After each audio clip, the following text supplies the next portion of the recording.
Have you ever gone to your mail and seen a notice from your credit card company and you opened it up and you found out that they were increasing your credit limit?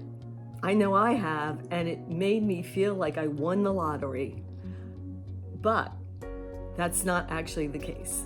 There are hidden dangers, hidden downsides to having your credit limit increased by your credit card company. In today's video, we're going to break that down and explain why you may want to call your credit card company and tell them to lower your credit limit. I'm Sandra Carlisle. Welcome to Everyday Penny. And here we talk about business strategy and finances to help you turn every penny into lasting wealth. Let's get started. Did you know that credit limit increases have a dark side? We're going to go through all that today, delving into the world of credit limit increases and uncovering the potential risks and dangers associated with them. The allure of a credit limit increase is huge. I'm a victim. I mean, you feel like you're being given free money, but it's not free money. You know I've gone out when I got a credit card increase and bought the shoes or an outfit that I really wanted, but was putting off because I just didn't have the money for that purchase at that time. And I thought, well, I got this credit card limit increase.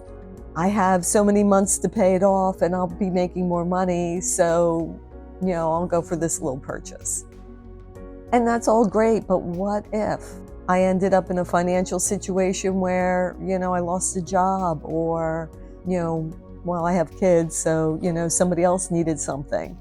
And, it just then piles on and piles on and piles on and creating more debt, which is not what we want.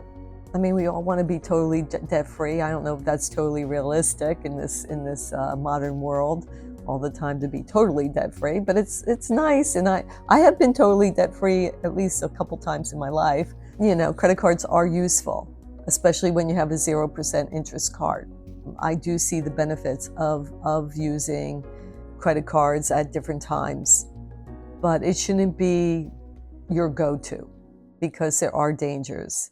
So let's just talk about the unforeseen dangers of having your credit limit increased, but your income stays the same. So when you do get one of these letters increasing your credit limit, you really do need to consider, is that something that you actually want? Is that something that is going to financially benefit you?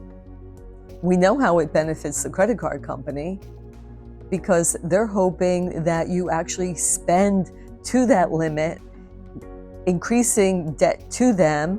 And when your, let's say, 0% interest card expires, the time period expires for 0%, they're going to charge you 25 upwards, possibly, for that money that you have already used, for that debt that you've accumulated that you now have to pay back.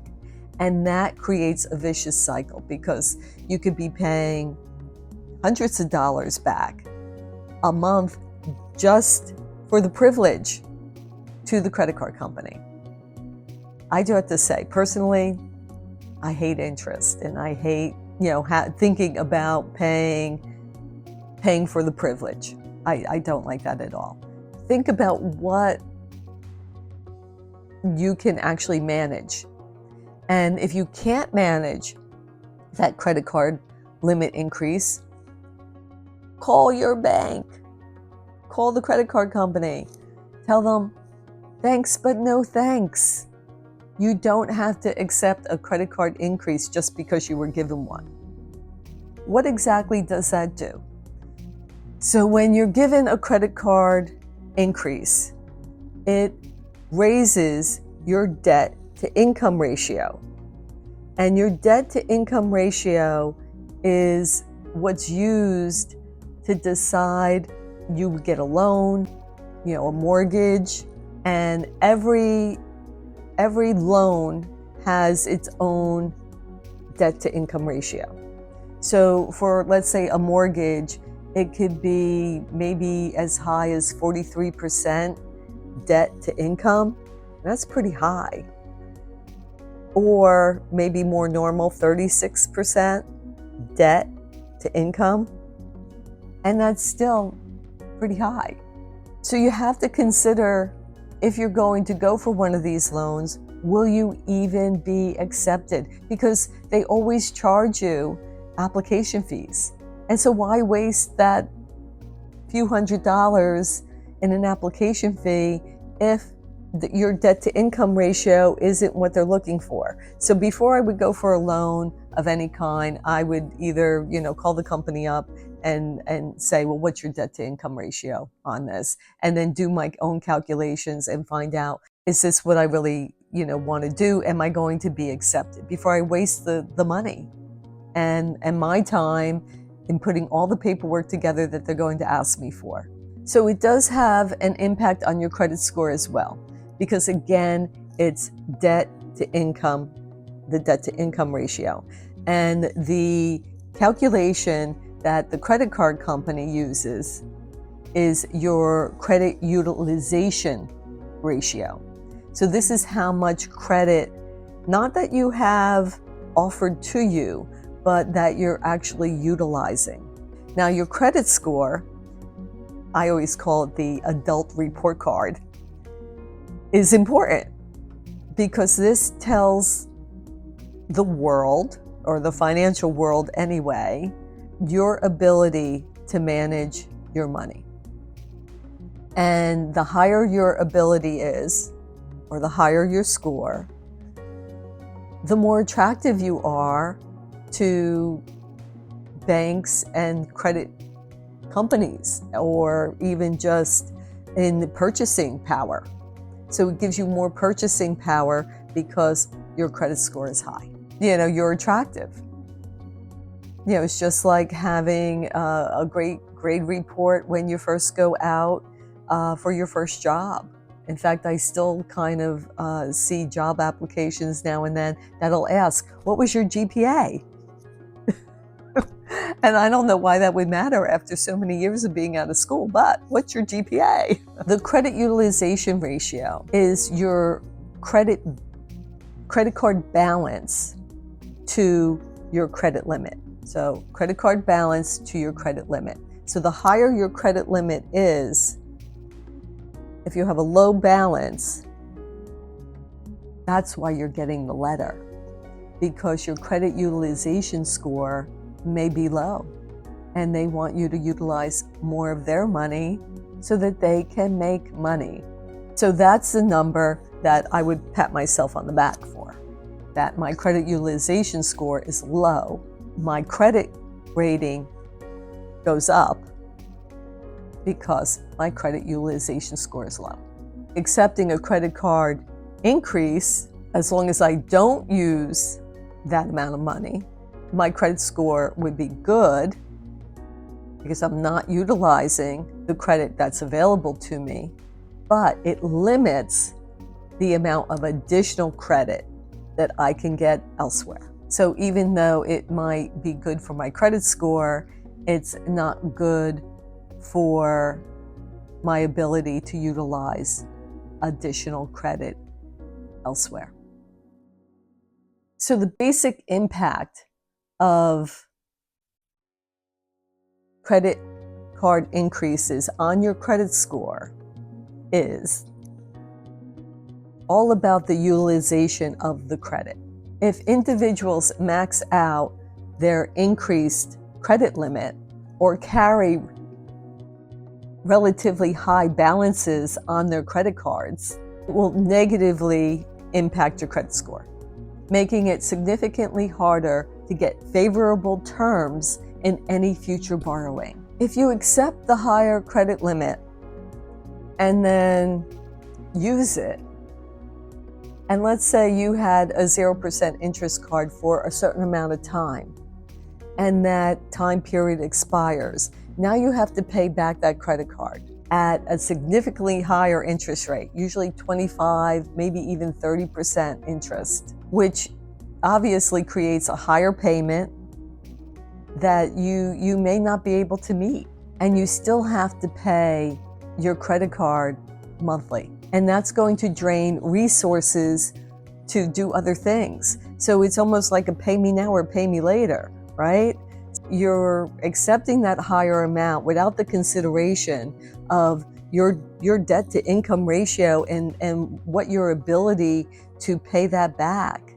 You can really end up in a big debt trap, and certainly not a healthy situation. So here's the impact of credit score and borrowing ability.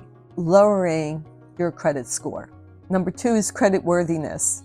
Consistently receiving credit limit increases may signal to lenders that an individual is reliant on the credit and potentially overextended financially. This could negatively impact their perceived credit worthiness and make it harder to secure loans in the future. So if other companies see that you're using credit and credit cards often, they're going to think that you may be an overspender and not as reliable in paying them back.